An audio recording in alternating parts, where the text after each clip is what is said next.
Sveiki iš pačio ryto, mėlyje. Žygiuoju miškeliu Klebonišky. Jis ne pirmas klausimas, kurioje vietoje keliauji, kurioje vietoje žygiuoji ir kur darai šias temas. Taigi aš darau rytais, visą laiką dažniausiai sekmadieniais ir keliauju Kleboniškių miškelėje ir traukiuosi toliau nuo autostrados, nuo triukšmo, kad mažiau būtų visokių pašalinių garsų. Na, bet šį rytą ne apie tai. Jei kam įdomu, parašykite ir po video komentarą, paklausk, ką nors atsakysiu būtinai. Skaitau kiekvieną, jeigu tik tai kas nors parašo. O šiandienos tema yra, kaip keičia jūsų nuotraukas išlaikymas. Praeitą pamoka buvo, kaip keičia jūsų nuotraukas diafragma, šį kartą kaip keičia jūsų nuotraukas išlaikymas. Ir kodėl jį svarbu reguliuoti, nustatinėti. Išlaikymo skaičiukai ne šiaip savo ten yra parodyti, bet juos reikėtų reguliuoti. O kad reguliuoti, reikia suprasti, kodėl reguliuoti ir kam, ar kaip tai veikia. Na, o tuo tarpu nepamirškit būtinai, paspauskit riebų laiką, būtinai prenumeruokit, paspauskit skambutį, kad nepraleiskit tų video, būtinai pasidalinkit, mėlyje. Tai yra labai, labai svarbu. Ir aišku, komentarai niekada nepamaišys, ypač jeigu užduodat kažkokių naujų temų, tikrai labai gerai padės ir mano kanalą video pakels, daugiau pamatys, daugiau susirinks, daugiau sužinos ir išmoks. Tai štai tiek, ką norėjau pasakyti prieš kalbant temą. Taigi, tema, kaip keičia jūsų nuotraukas išlaikymas. Reikia pirmiausia suprasti, kas tas išlaikymas. Nes dažnai girdim išlaikymas, kas tas išlaikymas ir kas jį valdo, nelabai ir suprantam. Tai pradžioj suprasti reikėtų vieną dalyką, kad patį išlaikymą valdo užraktas. Pats išlaikymas yra tai laiko momentas arba laiko tarpas, per kurį yra eksponuojamas, tarkim, vaizdas, kurį jūs matot, arba tas vaizdas, į kurį jūs nukreipiat savo fotoaparatą ar mobilų telefoną ir jisai fiksuojamas. Jisai matuojamas sekundėmis, dalimis sekundžių ir gali būti eksponuojamas, kad ir ten visą dieną, visą naktį ir taip toliau, priklausom nuo to, kokio jums laiko tarpo reikia, kad eksponuotų jūsų esamą vaizdą prieš jumis. Taigi išlaikymas tai tik tai laiko tarpas, per kurį eksponuojamas ir fiksuojamas vaizdas. Na gerai, o tai tada kas jį eksponuojama arba kaip jis veikia? Taigi mūsų fotoaparatuose yra mechaninė dalis, vadinamas užraktas. Tai toks mechanizmas, aš jį paprastai vadinu kaip durelis. Tiesa, jau naujausiuose fotoaparatuose mechaninio užrakto nėra. Jau yra skaitmeninis, kurio principas yra tas pats. Nesvarbu, kad nėra mechaninio užrakto, principas vis tiek tas pats. Išlaikymas, laiko tarpas, fiksuojamas vaizdas ir gaunamas atitinkamas efektas. Tas užraktas tai kaip jūsų durys. Jeigu jūs atidarot jas, jūs parodot visiems, ką jūs turit viduje. Nuo to priklauso ir nuotraukų kokybė. Nuo to priklauso, kaip veikia jūsų nuotraukas.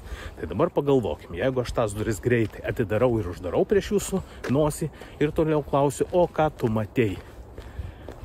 Greičiausiai nieko nematysi. Vaizdas užsifiksavo bendras, bet atsimint, koks yra detalumas, greičiausiai tau bus labai, labai sudėtinga. Bet jeigu aš atidarysiu duris ir palaikysiu ilgiau, tu turėsi galimybę apžiūrėti visą erdvę, kurią aš tau rodau atidaręs užraktą. Tai yra, išlaikymas jau tampa ilgesniu, per kurio laiką tu spėt gali apžiūrėti ir įsisąmonti arba įsidėti savo į atmintį, į atminties kortelę visas detalės, kurias tu pastebėjai ten. Ir kai aš tavęs paklausiu, ką matei, tokiu atveju tu išvardinsi jau man žymiai daugiau, ką tu spėjai pastebėti per tą laiko tarpą, vadinamą nustatytą išlaikymą. Laiko tarpas, nustatytas išlaikymas. Taigi išlaikymo yra, kaip sakiau, labai greitų, nuo sekundės dalelių iki parų, galima būtų ir taip sakyti. Priklausoma nuo to, kokio išlaikymo tau reikia, ką tu nori gauti arba ką tu užfiksuoti. Tai tikiuosi aiškiai jums paaiškino, kas tai yra ir koks principas pačio išlaikymo, kas jį valdo. Valdom mes patys, pasukioja ratuką, nustatę skaičiuką, kaip pavyzdžiui 1/50, 1/100 arba ten 1/4000. Profesionalūs fotoaparatai turi 1/8000 išlaikymo. Dabartiniai sisteminiai fotoaparatai greičiausiai turi dar greičesnius išlaikymus. Na ir aišku, ilgieji išlaikymai, kur galima nustatyti, kad jie automatiškai suveiktų, tai iki pusę minutės. Tai ilgas laiko tarpas. Tai įsivaizduot, kaip 20 sekundžių ar 25 sekundės galima fotografuoti žvaigždės ir jos dar nebus sujudėję. Suprantat, kad Žemė sukasi, planeta juda, todėl jeigu jau bus per ilgai, jau bus 30 sekundžių, matysis, kaip žvaigždės iš žvaigždžių tampa ne taškiukai, o brūkšniukai. Tai kaip yra svarbu dabar kokį efektą gauti. Jeigu mums išlaikymas duoda pirmąjį efektą, tai yra detalumas, kaip sako, galim išvadą padaryti, kad kuo ilgesnis išlaikymas, tuo mes gaunam geresnį detalumą. Taip iš tiesų taip ir yra. Kuo ilgesnis išlaikymas, pamenat, mes galim daugiau įsidėmėti detalių, taip veikia ir fotoaparate. Bet jokiais būdais, varyta, negalima padaryti per ilgo išlaikymo. Jeigu mes atiduodam išlaikymą valdyti automatikai, tai paskui nelabai ir suprantam, kas atsitiko, kaip prastame apšvietime, blogose oro sąlygose vaizdas būna sujudėjęs. Kodėl? Todėl, kad jisai suveikia automatiškai, jam pritrūkus šviesos. Kaip jūs veikiat, kai ateinat, arba kai sutemsta netikėtai, ką jūs darot? Jūs ieškot, kur jungti šviesos, arba eina ten, kur šviesiau. Fotoaparatas veikia lygiai taip pat. Kai tik jam sutemsta, jisai stengiasi viską padaryti, kad jam būtų šviesu. Tai jisai vieną iš tų dalykų, ką padaro, pailgina išlaikymą. O kaip išlaikymą per daug pailgina, greičiausiai fotografuodami jūsų matot, kad nuotraukos sujudėjusios.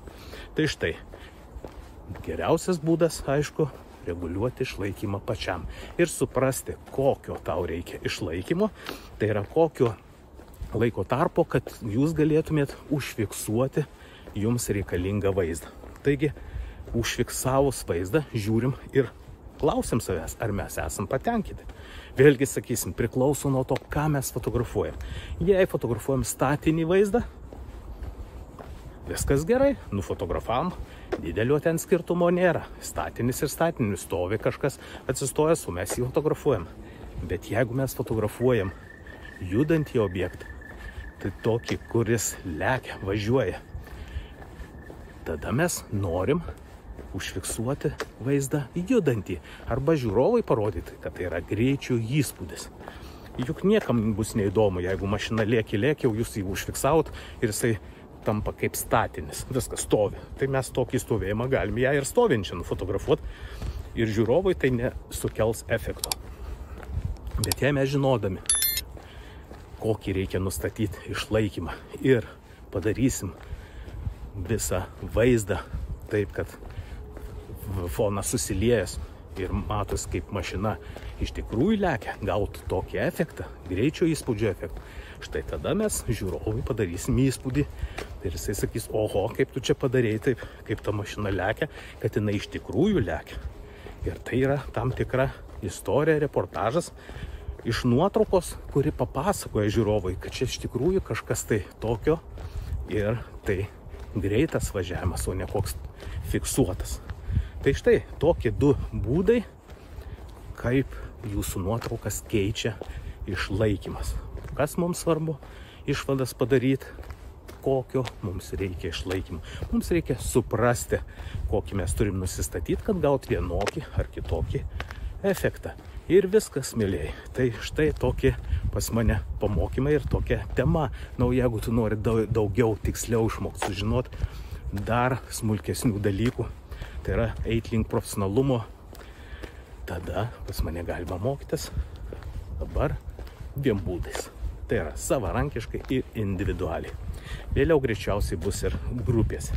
Bet kol kas dabar labai noras visiems mokytis individualiai, todėl su dauguma mokinių mokomės individualiai. Bet savarankiškai, ypač patogu tiem, kas negali savo laiko skirti mokytis individualiai, bet visą laiką gali mokytis savarankiškai. Tai nuorodos po šiuo video ir vienų, ir kitų mokymų. Savarankiškai mokytis galima įsigijus net 10 temų, kuriuose yra mokoma apie tą patį, mes tą patį ten kalbam.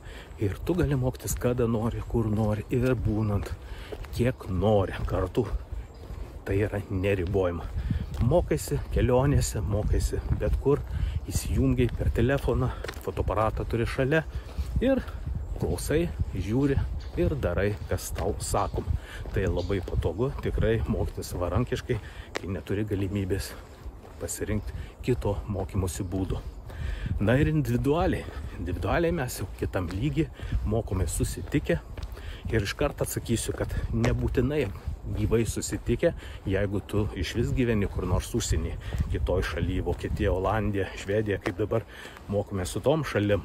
Tai mokomės įsijungę internetu. Ir tai yra taip pat gerai, nes mes taip pat gyvai kalbamės ir žiūrim ir nuotraukas, apžiūrim viską, darom tą patį, tu gali lygiai taip pat mokytis.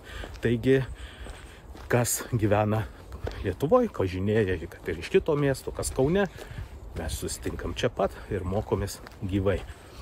Visas dėmesys tik tai tau, visi profesionalūs patarimai tik tai tau.